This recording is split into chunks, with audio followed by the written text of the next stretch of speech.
자, 안녕하십니까. 평주에서 전해드리는 오늘은 대차장고 상위 종목 전략은이라는 주제를 가지고 방송을 열었습니다. 대차장고는 아시다시피 이제 공매도로 전환될 수 있는 물량이 많아진다라고 생각을 하시면 될 것 같아요. 대부분 대차장고가 많이 늘어나고 있다라는 것 자체는 주가가 빠질 가능성이 크다라고 하는 부분으로 해석을 할 수가 있습니다. 그래서 오늘 대차장고 많이 들어왔던 종목들을 한번 볼게요.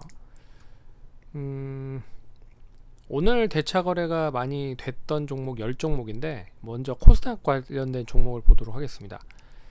한국 BNC가 있고요. 그리고 카카오 게임즈, 그리고 LNF, 그리고 웹젠, 심텍, 인터파크, 위메이드, 파라다이스, 서울반도체, HLB가 있는데 이 10종목 중에 대부분 종목이 고점에서 많이 하락을 한 종목들이고요.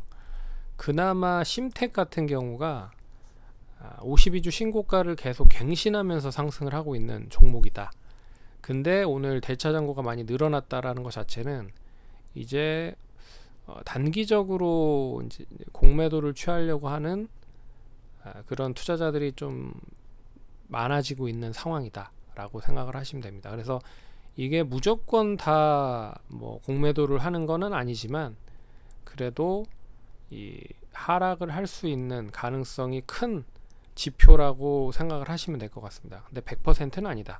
이게 이걸 너무 이제 믿지는 마시되 확률적으로 봤을 때 좀 높아지는 부분이다. 그래서 투자 심리 자체가 그동안에는 무조건 올라간다라고 생각하는 사람들, 투자자들이 한 100%였는데 대차장고가 늘어난다라고 하는 걸로 봐서는 한 50에서 60%는 이제 주가가 좀 고점에서 차익 매물이 나올 수 있겠다라는 투자자들이 조금씩 생겨나고 있구나 정도로만 생각을 하시면 될 것 같습니다.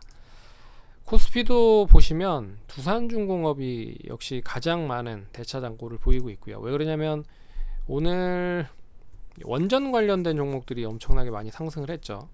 이제 정부 쪽에서 탈원전 얘기를 계속 하다가 지금 이 탈원전이 글로벌적인 시대적인 흐름과 같이 가지 못하고 있는 상황이기 때문에 프랑스도 그리고 영국도 미국도 뭐 소형 원전부터 시작을 해서 다양한 이 원전 관련된 부분의 사업을 키우려고 하고 있는 준비를 하고 있는 상황이라 우리나라도 이 탈원전에 대한 대체 에너지가 가치금 부각이 되면 좋지만 근데 막상 이 탈원전으로 다른 쪽에 대체 에너지를 키운다라고 해도 그만큼의 효율성이 안 나온다. 그렇기 때문에 이 원전을 버릴 수는 없을 것 같습니다. 그래서 지금 이제 글로벌적인 분위기로 보더라도 이 뭐 풍력이라든지 뭐 조력이라든지 뭐 태양광이라든지 이런 쪽이 뭐 투자 설비한 만큼 효율성이 좋으면 상관이 없는데 원전같이 근데 이거는 원전보다도 더 돈이 많이 들어가는 경우도 있고 효율이 나지 않고 있는 상황이다. 그런 부분에서 원전을 뗄래야 뗄 수 없는 그런 흐름으로 지금 이제 글로벌적인 대세 흐름이 그런 모습으로 이어지고 있다. 그렇기 때문에 우리나라 이제 문재인 대통령도 이 탈원전 관련된 부분을 좀 점차 이 원전에 다시 뭐 부각을 하려고 하는 이야기가 나오면서 오늘 지난주에 시간 외에서 상승을 보였고 오늘 장 초반부터 상승을 했다.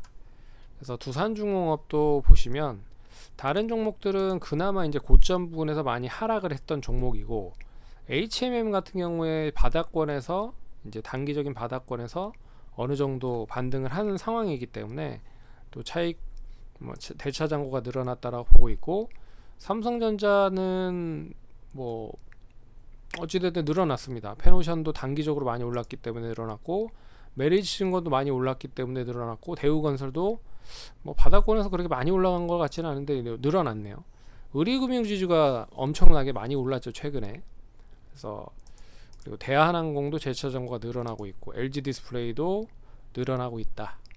근데 단기적으로 봤을 때는 오늘 원전 관련된 수혜로 가장 많이 올랐었던 종목이 이 두산중공업이었기 때문에 이 관련된 종목들에 대한 대차 잔고가 늘어났다라고 볼 수가 있는 부분입니다. 그래서 종목들 한번 볼게요. LG 디스플레이도 근데 뭐 대차 잔고가 늘어나는 부분들은 이런 종목들은 뭐 크게 뭐 단기적으로 뭐 얼마 많이 오른 것도 아니에요. 한 10% 정도밖에 안 올랐는데 대차 잔고가 늘어났다고 하니까 별 의미는 없는 것 같고요. 차라리 두산중공 같은 경우는 15,000원에서 20,000원까지 올라갔으니까 한 못해도 30% 정도는 올라간 거잖아요. 그런 의미에서 좀 단기적인 반등이 좀 나오는, 그러니까 잔고가 늘어나는 모습인 것 같고, 이 페노션 같은 경우에도 마찬가지 흐름인 것 같고요. 그런 흐름에서 이 관련된 종목들에 대한 움직임을 보셔야 될 필요가 있을 것 같다. 오늘 두 종목을 보는데 심택은 이 최근에 이제 기판 관련돼서 DDR5에 대한 기판 수요가 엄청나게 많이 증가가 되고 있다. 그래서 실적이 나름 엄청나게 좀 작년 대비했을 때 올해도 뒷받침이 되고 있는 상황이라 연기금 쪽, 투신권, 보험 쪽에서 그리고 외국인 쪽까지 가치금 매수가 들어오면서 뭐 2만원대 종목이 5만원대까지 가는 그런 흐름들을 보였다. 작년 뭐 연말부터 시작을 해서 올해 초까지 뭐 양호한 흐름을 보이고 있는 상황이고요. 뭐 보유하고 계신 분들이라고 하면 추이 자체가 나쁘지 않은 흐름입니다. 그리고 실적이 워낙 올해도 좋은 흐름이 나타날 수 있을 것 같으니까 작년 실적이 한 영업이익 기준으로 1,000억 넘는 가운데서 마감이 됐는데 올해 실적이 2,000억까지 보고 있는 것 같더라고요, 업계에서.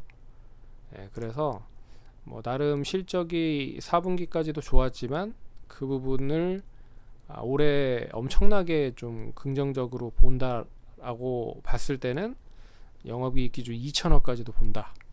그러면 뭐 제가 봤을 때는 이 추이 자체가 한 49,000원 정도가 유지가 되면 굳이 매도할 이유는 없다. 그래서 시장 흐름 보면서 대응을 하시되 대차 잔고가 늘어났다라고 해도 큰 의미를 두지 마시고 뭐 혹시라도 이제 저점에서 사신 분들 뭐 45,000원, 44,000원 이때 사신 분들은 굳이 좀 들고 가는 게 좋지 않을까. 못해도 한 러프하게 한 47,000원 정도가 깨지지 않으면 그대로 가져가자 라고 말씀드릴 수 있을 것 같고요. 두산중공업이 이제 단기 이슈로 상승을 했기 때문에 이 딱 걸쳐져 있는 그동안, 그러니까 예전에 많이 올랐었던 가격대가 22,000원대였잖아요.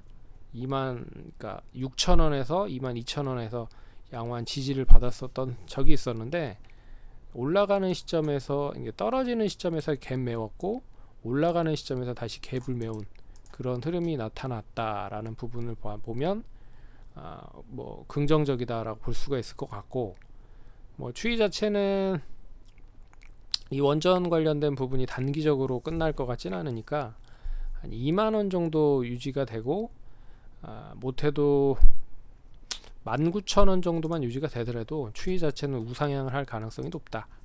그런 의미에서 22,000원 종가 기준 잡으면 24,000원 이상까지도 지켜보면 되지 않을까, 그렇게 보고 있습니다. 그래서 대차 잔고 관련된 부분의 종목들이 나오면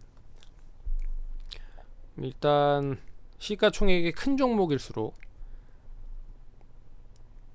투자 심리가 바뀔 수 있다라는 가능성이 크다, 그러니까 가능성이 높아지고 있다, 뭐 이 정도만 알아두시면 좋을 것 같고, 시가총액이 적은 종목들은 대차 잔고가 그렇게 많이 높아지는 경우가 거의 없습니다. 왜 그러냐면 공매도를 하지 못하기 때문에 그런 부분으로 잘 눈여겨 보시면 될 것 같고, 공매도를 못한다기보다는 안 하죠. 거의 시가총액 작은 종목들은 할 의미가 없고 안 합니다. 그래서 그런 거 잘 참고하셔서 대응하시면 좋을 것 같습니다. 그럼 성공 투자하시고 다음번에 찾아뵙도록 하겠습니다. 감사합니다.